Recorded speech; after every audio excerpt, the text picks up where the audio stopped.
Bonjour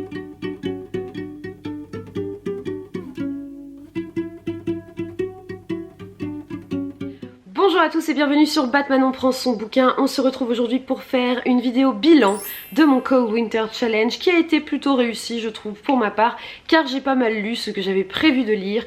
Bien évidemment, comme d'habitude, les 2 dernières semaines du challenge, j'en avais ras la claque et j'ai arrêté. Donc je vous présente les lectures que j'ai réalisées durant 1 mois et demi de challenge avec vous. Sur les 14 bouquins que j'avais prévu de lire, j'en ai lu 7, donc on est dans la moyenne, c'est plutôt pas mal, je suis assez ravie et j'ai surtout découvert des lectures très intéressantes que je vous présente maintenant. Dans le premier menu qui s'appelait Cocooning hivernal, rappelez-vous, j'ai lu une lecture qui n'est autre que No Home de Yaa Gyasi, et alors sans plus je l'ai lu avec vous, ce qui est vraiment quelque chose que j'adore faire. Voilà, on avait fait un petit groupe sur Instagram, on n'était pas beaucoup, hein, on devait être 9 nanas, une dizaine peut-être. J'ai enfin lu ce super bouquin de Yaa Gyasi qui raconte l'histoire d'une femme sur la Côte d'Or en Afrique à la fin du XVIIIe siècle qui va avoir une petite fille durant une nuit d'incendie chez ses maîtres et qui va abandonner son bébé parce qu'elle ne peut pas le sauver en fait, sinon elle meurt dans les flammes. Sauf que ce bébé va survivre et va être enrôlé comme esclave. Cette femme du coup qui a donné vie à ce bébé va vivre avec ce deuil, mais va surtout se marier à un homme blanc qui tient le fort de la Côte d'Or et va avoir une deuxième fille qui elle va échapper à l'esclavage. Évidemment, ce livre après nous raconte le destin de ces 2 jeunes femmes. Avant le livre, je pensais qu'on allait vraiment partir dans la vie de ces 2 jeunes filles pour pouvoir comparer leur existence, et je m'attendais à avoir une trame narrative assez classique, à savoir qu'à un moment donné elles allaient apprendre l'existence de l'autre, se rencontrer et tout. Bref, je partais vraiment dans cette idée là, et bah j'ai pas été déçue parce que ce n'est pas du tout ça, pour ma plus grande surprise, et comme j'adore être surprise c'était génial. En fait le livre est hyper intéressant et très original dans sa construction car il est découpé en 2 généalogies, c'est-à-dire que chaque chapitre va vous prendre un personnage de cette généalogie. Nous commençons du coup avec sa fille numéro 1, puis sa fille numéro 2, puis après la fille numéro 2, l'enfant de la fille numéro 1, et ainsi de suite. Et nous descendons comme ça de génération en génération jusqu'à nos jours. Et c'est hyper intéressant car évidemment ça interroge l'importance de l'endroit où vous êtes né, dans quelles conditions vous êtes né, où est-ce que vous avez grandi, où est-ce que vos parents ont grandi, vos grands-parents. Et cette question, vous savez que je trouve toujours aussi fascinante, du déterminisme familial. Existe-t-il ou non? A-t-il un impact sur nos vies? Les rencontres qu'on fait aussi, à quel point est-ce qu'elles chamboulent notre vie, que tout n'est pas lié à la famille, mais quand même cette idée de généalogie, d'être parfois hanté par ce qu'ont vécu nos ancêtres alors qu'on ne les a jamais connus, que personne ne nous en a parlé, mais pourtant on le sent au fin fond de notre cœur, que cette personne-là nous touche, on ne sait pas pourquoi. Je trouve ça formidable. Évidemment chaque personnage, alors c'est pas un livre facile parce que chaque personnage de cette famille va avoir un destin assez complexe je trouve. On a peu de personnages qui ont une vie vraiment classique sans qu'il ne se passe rien, car toutes les vies sont faites de choix difficiles, toutes les vies sont faites d'événements difficiles, et du coup ce livre nous le témoigne encore.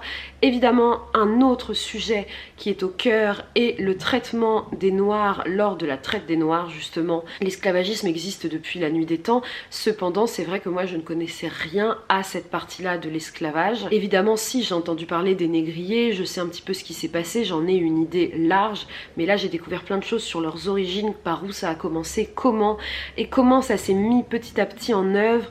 J'ai découvert que les premiers esclaves noirs, en fait, leurs maîtres étaient d'autres noirs, contrairement à ce que je pensais. J'avais toujours eu cette image des blancs colonialistes qui arrivent, se servent et imposent l'esclavage. Ça va vraiment en fait muter et interroger aussi un petit peu notre histoire et la géopolitique de ce pays.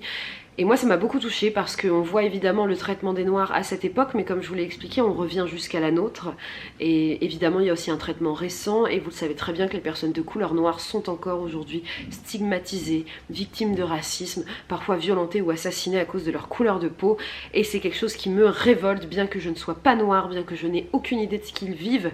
Voilà, j'essaye de le savoir le plus possible en lisant des témoignages, en parlant avec des amis de couleur noire, en essayant de me mettre à leur place, mais je ne le saurai jamais.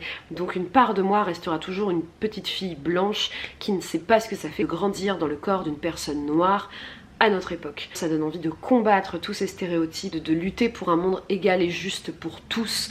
Et c'était vraiment un livre super bien écrit, qui s'est lu très vite, je ne sais pas vous mais moi j'ai passé un très bon moment. On n'était pas au coup de cœur parce que j'en suis pas non plus sortie révélée, vous savez moi les coups de cœur à chaque fois j'en sors comme s'il y avait de la... Je me vois toujours comme un... quand on ferme le livre et comme si d'un coup il y avait une lumière qui émanait en mode c'était un coup de cœur, un petit chant angélique comme ça et tout. Là c'était pas le cas mais vraiment un très chouette livre que je conseille vivement à tout le monde. Dans le menu hiver sombre j'ai lu 2 livres, j'ai commencé par Supernova qui était le 3e tome de la saga du Gang des Prodiges de Marissa Meyer. Le Gang des Prodiges était une saga que j'avais mis de côté depuis longtemps, qui retrace l'histoire d'une ville dans laquelle se battent, on va dire, super-héros et super-vilains. Donc là on est vraiment dans l'idée en fait qu'il y a une ville parfaite qui nous fait beaucoup penser à New York. La pègre est représentée par des super-vilains vraiment, hein, qui ont des costumes, des pouvoirs magiques et qui ont anéanti cette ville pendant une époque en mettant en place l'ère de l'anarchie. Évidemment des super-héros en collant paillettes, eux aussi avec des super pouvoirs, ont réussi à y mettre fin et depuis règne sur la ville dans un monde parfait de justice et d'entraide où l'on respecte les gens qui ont des pouvoirs magiques. Évidemment ça c'est une façade, vous vous en doutez, nous allons donc suivre 2 personnages adolescents, une jeune femme et un jeune garçon. Le jeune garçon s'appelle Adrien, c'est un des enfants de ces super-héros légendaires et il fait partie des Renégats. Les Renégats c'est une sorte de police composée que de gens qui ont des super pouvoirs. Et il essaye du coup de capturer les derniers super vilains encore vivants. Et justement dans les derniers super vilains encore vivants qui se cachent dans les bas-fonds de la ville, nous allons suivre Nova. Nova qui est le personnage central, qui est elle-même une super vilaine et qui va infiltrer les renégats pour pouvoir mieux les anéantir. Ça se passe sur 3 tomes. Le tome 1 m'avait plu, parce que sinon j'aurais pas continué, mais j'avais trouvé ça encore assez enfantin, léger. Ce qui avait été beaucoup contredit dans le tome 2 où là l'histoire gagnait en profondeur, en complexité, et j'avais vraiment beaucoup aimé cette question, vous savez toujours cette question qui est pourtant très biblique, hein, du bien et du mal, mais le tome 3 est vraiment, clôture vraiment la saga en beauté, car nous sommes vraiment face à un tome, va y avoir de la baston tout le temps, des combats tout le temps, ça se fight, bien comme il faut, il y a des révélations, des trahisons, bref, en fait un petit peu ce qu'on attendait depuis le début. Je trouve juste que ça a mis un peu de temps dans le tome 1 à se mettre en place, le temps que Marissa Meyer explique bien toutes les dimensions de son univers, mais à part ça, super saga, j'ai passé un très très bon moment et j'étais même un peu triste de la clôturer après toutes ces années, de me dire bah voilà c'est fini le Gang des Prodiges. C'est une lecture young adulte qui je pense est vraiment accessible tôt au collège directement, mais en tant qu'adulte voilà, il y a évidemment 2-3 simplicité où vous vous dites bon c'est à destination des ados donc forcément on va dans des thématiques très adolescentes. Si ça ne vous dérange pas vous allez adorer, si ça vous horripile bah n'ouvrez pas ce livre. Et dans le même menu hiver sombre, j'ai quasiment lu en entier un livre mais que j'ai abandonné parce qu'à un moment donné je me disais mais ça fait 2 semaines que je suis dessus, ça n'avance pas, ça ne me plaît pas. J'avais déjà lu 400 pages sur 600, évidemment je me disais mais je vais pas m'arrêter à 200 pages de la fin et au final si, la vie est trop courte, on a trop de livres à lire. Et je suis vraiment déçue car je pensais vraiment que j'allais avoir un coup de cœur pour cette histoire qui n'est autre que le grand livre de Connie Willis. Voilà, nous sommes dans un futur où les étudiants en histoire peuvent remonter le temps et pour valider leur thèse doivent aller vivre un certain temps dans l'époque qu'ils étudient. Là nous allons suivre une jeune femme qui a étudié une époque du Moyen-Âge et qui va se retrouver, il va y avoir un bug qu'on n'arrive pas à identifier, en plein milieu d'une épidémie de peste noire. Donc évidemment ça doit être sympa. Et c'est là en fait, vous voyez le pitch est assez intéressant parce que la peste forcément ça a un côté un petit peu fascinant, même si c'est terrible, même si c'est monstrueux. Je m'attendais à une hécatombe, je m'attendais à ce qu'il se passe plein de choses et en fait il se passe rien. C'est-à-dire qu'elle vit dans un village paumé au milieu de nulle part, elle attend qu'une chose c'est de retourner à son époque et la peste n'arrive jamais en fait. Et en parallèle on suit son enseignant qui s'inquiète pour elle parce qu'il ne voulait pas qu'on l'envoie à une époque aussi compliquée et il y a un mystérieux virus qui arrive à Oxford. Mais rien de dingue quoi, et 400 pages de rien. On attend, on observe, très très très long, pas de rebondissement, pas de tension, rien. Du coup à un moment donné j'ai laissé tomber, voilà, j'abandonne rarement les livres, hein. J'ai une sorte de code d'honneur à finir les bouquins que j'entreprends, mais là non. Donc c'est un raté pour moi, si vous l'avez aimé tant mieux, je vous dis pas de ne pas le lire, mais voilà, moi Manon n'a pas aimé ce livre, ça ne l'a pas fait. Dans le menu la magie de Noël, alors ça fait toujours bizarre de parler de la magie de Noël 2 mois après Noël, mais bon, dans ce menu là j'ai eu un coup de cœur car j'ai lu La Fileuse d'argent de Naomi Novy. La Fileuse d'argent j'ai mis des années à le lire parce que j'avais lu Déraciné il y a maintenant en 2017, donc 18, 19, 20, 21, 22, 5 ans. J'avais découvert Déraciné grâce à une amie qui me l'avait fortement conseillé, j'avais été l'emprunter à la bibliothèque, je me rappelle à l'époque il était en grand format, il y avait une grosse rose rouge sur la couverture. et j'avais adoré. Ça avait vraiment été une super lecture très originale, un de mes premiers coups de cœur en fantastique pour adultes, et j'avais vraiment kiffé. Du coup j'y allais un peu, alors quand j'avais vu que La Fileuse d'Argent allait sortir, j'étais au taquet, et puis j'y allais un petit peu avec timidité. J'avais énormément peur d'être déçue et de trouver que Naomi Novik n'est plus aussi talentueuse que l'image que j'avais montée dans ma tête.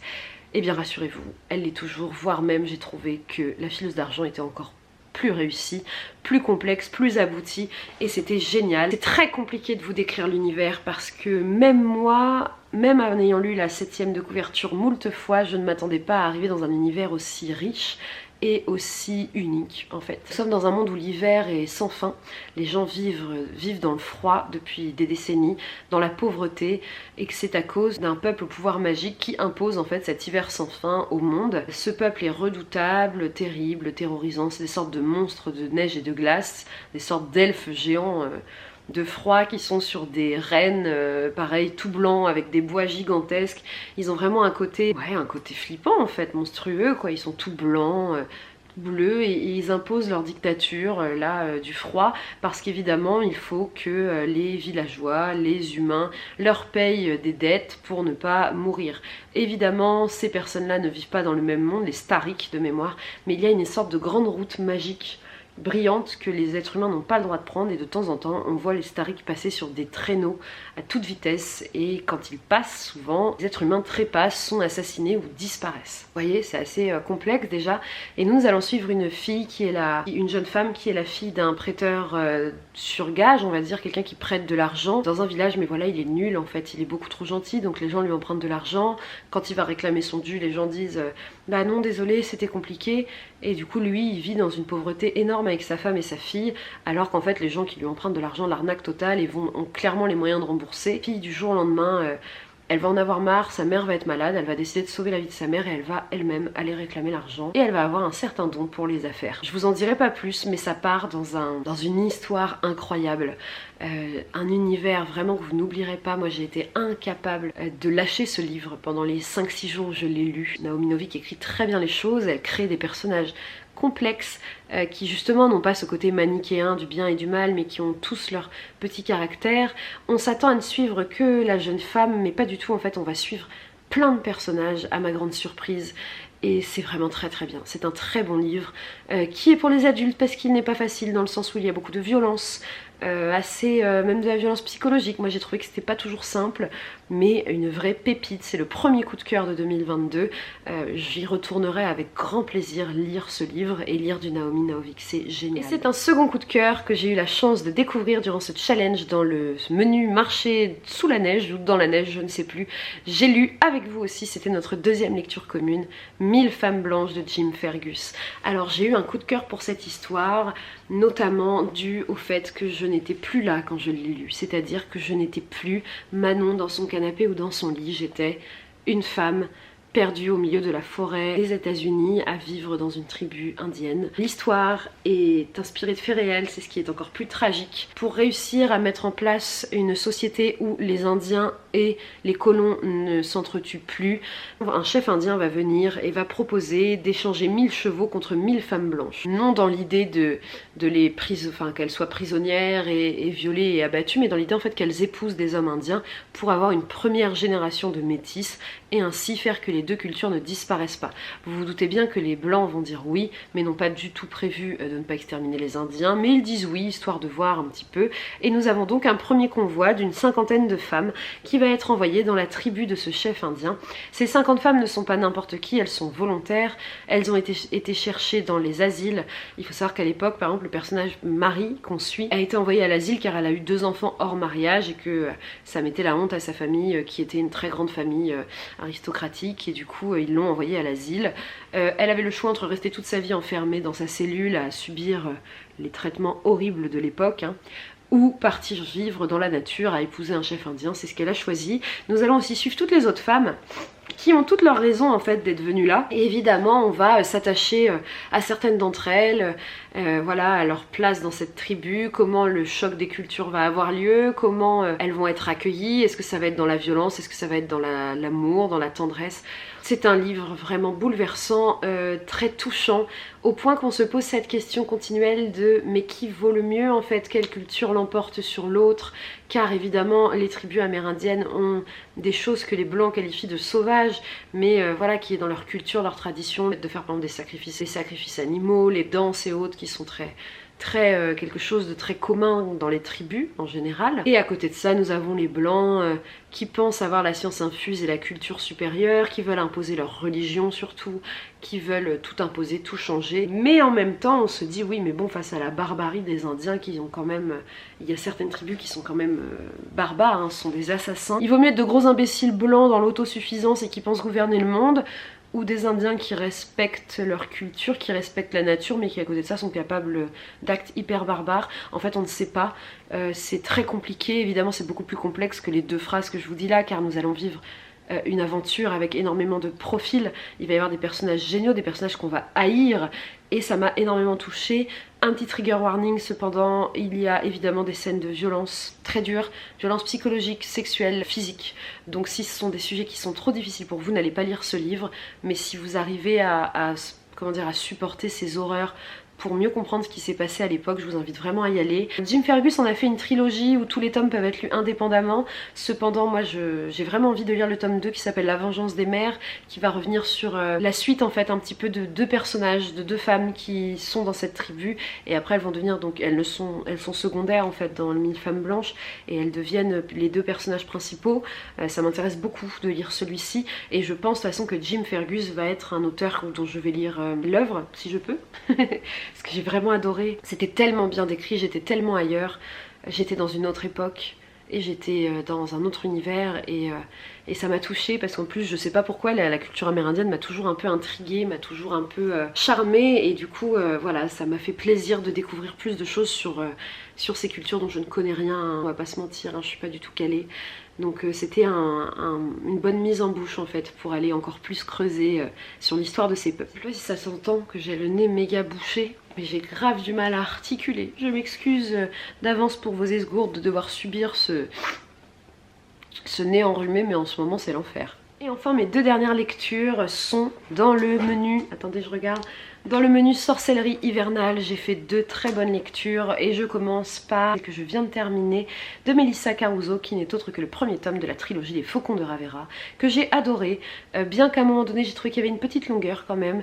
Je l'ai lu en plein déménagement, donc je l'ai vraiment lu par petits morceaux. Je pense que si j'avais été dans un autre contexte de vie, je l'aurais lu d'une traite. Nous allons suivre l'histoire d'une jeune femme dans un univers fantastique qui n'existe pas, qui fait partie de la haute société, dans le sens où en fait sa mère fait partie des dirigeants du pays. Voilà, il y a une sorte de roi qui n'est pas appelé un roi, mais je ne sais plus comment il est appelé, et il a 8 conseillers, et il a 9 conseillers, et dans ces 9 conseillers, il y a la mère de notre personnage, donc elle a une grosse pression sociale sur elle, car un jour elle remplacera sa mère à la direction du coup du pays, du royaume, et dans ce royaume il y a une particularité, c'est qu'en fait certaines personnes naissent mages. Voilà, ils ont des pouvoirs très surprenants, et on le sait car ils ont une sorte de petit cercle de lumière coloré qui apparaît dans leurs pupilles, et du coup à partir du moment où vous êtes mage, vous êtes obligatoirement enrôlé dans les faucons, car en fait c'est un peu le moyen qu'a trouvé l'État pour garder une mainmise sur ces personnes au pouvoir incroyable, pour éviter en fait qu'elles prennent le pouvoir au vu de leur force. Et du coup les faucons en fait, vous vivez dans un fort sur une île depuis votre plus jeune enfance avec votre fauconnier. Votre fauconnier c'est une personne qui en fait va diriger, avoir une sorte de pouvoir sur vous pour éviter que votre pouvoir ne prenne le dessus, et vous allez grandir ensemble et apprendre ensemble. Notre héroïne se promène un soir dans les bas quartiers de sa ville et va tomber sur un faucon, une jeune femme qui a en plus le pouvoir du feu, qui est une sorcière du feu, et qui, à la grande surprise, à l'âge de l'adolescence, elle doit avoir 17-18 ans, mais n'est pas enrôlée dans les faucons. Elle a réussi à passer entre les mailles du filet de la société, sauf que là, elle va libérer son pouvoir qu'elle n'arrive plus à maîtriser, et que pour l'empêcher de brûler la ville en fait, notre héroïne va lui passer au bras un bracelet qui inhibe ses pouvoirs et qui fait qu'elle devient faucon et qu'elle et sa fauconnière. Nous allons donc découvrir comment ces deux jeunes filles vont se retrouver face à cette nouvelle vie.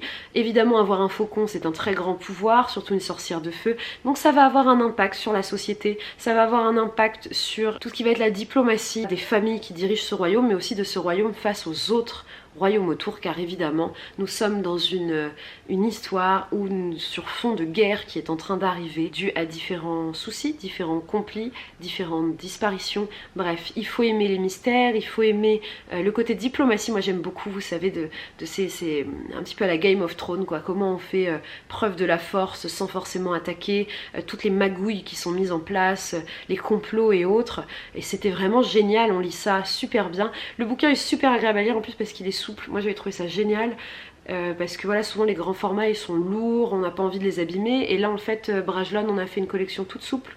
Du coup il est super léger, mais du coup il est trompeur car il a l'air petit, mais il fait pas moins de 700 pages, donc il prend quand même un peu de temps. J'ai hâte de lire la suite, clairement. Ça n'a pas été un coup de cœur à cause de cette petite longueur que j'ai trouvée à un moment dans le récit où je me suis dit oh, on aurait bien pu enlever 100 pages, parce qu'il y a vraiment un moment où je me disais bon, quand est-ce que ça va péter. Bon, j'ai pas été déçue, hein, ça a explosé 100 pages plus loin, mais voilà, dû à ce petit défaut je ne mets pas de mention coup de cœur, mais on verra pour la suite de la saga. Et ma dernière lecture pour le Co-Winter Challenge est un livre qui est phare, hein, qui est devenu une légende dans l'univers de Booktube, de Bookstagram et de vous tous, de vous et moi, qui n'est autre que La fille qui tressait les nuages de Céline Chevet. Ce livre est une légende pour deux raisons. De un, il a gagné le PLIB il y a quelques années, qui est le prix on va dire des internets, hein, des blogueurs, des bookstagrammeurs, des youtubeurs, le prix littéraire. Et ensuite parce qu'il est introuvable maintenant. Il n'y en a plus nulle part, il a été vendu sold out et les éditions du Chat Noir n'ont pas, je crois, l'intention de le réimprimer. Du coup tout le monde le cherche, et alors moi, coup de chance, je ne sais pas, mais j'étais tombée sur Céline Chevet à Montreuil en 2019. Elle était là, j'avais pris son livre pour qu'elle me le dédicace, et du coup je l'avais dans ma palle depuis un moment. Là je l'ai prêté à ma copine Sophie, et en fait c'est une histoire vraiment dingue, très originale, bizarre. Et je suis très contente de l'avoir lu parce que pour le coup je peux pas trop la comparer à d'autres lectures que j'ai faites. Comment raconter sans trop raconter? La quatrième de couverture est assez trompeuse, en tout cas pour moi, j'avais pas du tout compris ce qu'il fallait comprendre. Donc je suis un peu arrivée dans cette histoire les pieds dans le plat, car c'était pas du tout ce à quoi je m'attendais. La fille qui tressait les nuages raconte l'histoire d'un jeune garçon, d'un ado, qui va être très malheureux car la petite sœur de son meilleur ami va décéder et qu'il était amoureux d'elle. Voilà. Ils ont grandi ensemble avec son meilleur pote et il était fou amoureux d'elle, et en plus on ne sait pas trop ce qui lui est arrivé. Dans le bouquin ils ne disent pas vraiment comment elle est morte, mais ce jeune garçon, depuis le décès de cette fille, la voit en fait. Son esprit est là, avec lui tout le temps, comme une sorte de petit fantôme qui vivrait sur son épaule. Et en fait il n'y a que lui qui la voit et qui l'entend. Du coup évidemment les gens le prennent pour un fou. Et il fait des sortes de très grosses crises d'angoisse parce qu'évidemment il se pose la question de mais est-ce qu'elle est vraiment là? Est-ce que c'est moi, mon traumatisme qui fait que je suis dingue? Sauf que cette petite fille en fait elle va semer des indices en lui disant ah comment je suis morte? Est-ce que tu sais comment je suis morte et tout? Et il va se retrouver à un moment donné à, pas à enquêter, mais à réveiller le passé, poser des questions et à déranger.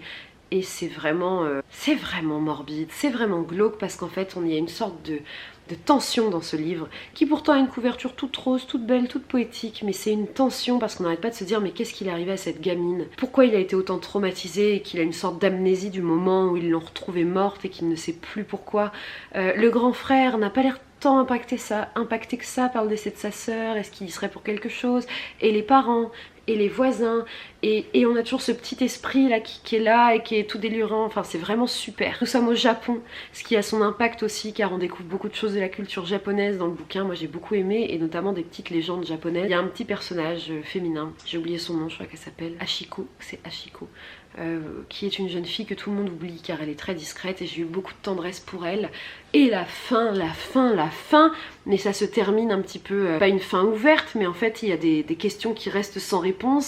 Et moi j'avais envie de crier en disant mais qu'est-ce qui se passe là? Et là personne n'a donné la réponse à cette partie là de l'histoire, et du coup c'était hyper frustrant, et en même temps ça nourrit ce côté assez incroyable du bouquin. Donc j'ai adoré lire ce livre. J'ai pas lu d'autres livres de Céline Chevet, et pour l'instant sincèrement les autres qu'elle a écrits ne me tentent pas plus que ça, mais celui-ci est vraiment unique, perturbant. Je crois que c'est le mot qui me viendrait en premier, perturbant et touchant, et c'est vraiment une histoire à découvrir. Voilà. Et voilà, mes 7 lectures du Cold Winter Challenge. Écoutez, j'espère que ce bilan lecture vous aura plu. Moi je suis ravie de revenir sur YouTube pour vous reparler un peu bouquin car j'étais absente ces derniers temps, hein, vous le savez. Voilà, j'ai quitté ma maison à la campagne pour revenir à la ville. Évidemment, il y a eu beaucoup de choses à faire, vous connaissez la joie des déménagements. Mais là, je peux enfin un peu me poser. Je vis toujours dans un immense bazar, mais voilà, c'est petit à petit notre nouvelle maison, notre nouveau foyer prend forme et j'en suis ravie. En attendant, je compte bien revenir par ici beaucoup plus souvent. Donc je vous souhaite à toutes et tous de très bonnes lectures. N'hésitez pas dans les commentaires à me dire vous ce que vous avez lu pendant le Cold Winter Challenge, si ça a été une bonne édition pour vous aussi cette année, à mettre un pouce en l'air, à partager la vidéo comme toujours, à nous rejoindre sur Instagram car c'est là-bas que je suis le plus active évidemment. Je vous embrasse en tout cas. On se retrouve l'an prochain pour une nouvelle édition du Cold Winter Challenge et en attendant je vous souhaite de très belles lectures printanières car le printemps commence à montrer le bout de son nez. Pas aujourd'hui, hein, aujourd'hui il fait tout gris mais moi je trouve que ça fait plutôt du bien au moral dans cette période vachement sombre. Je vous embrasse, gros bisous, vive la vie.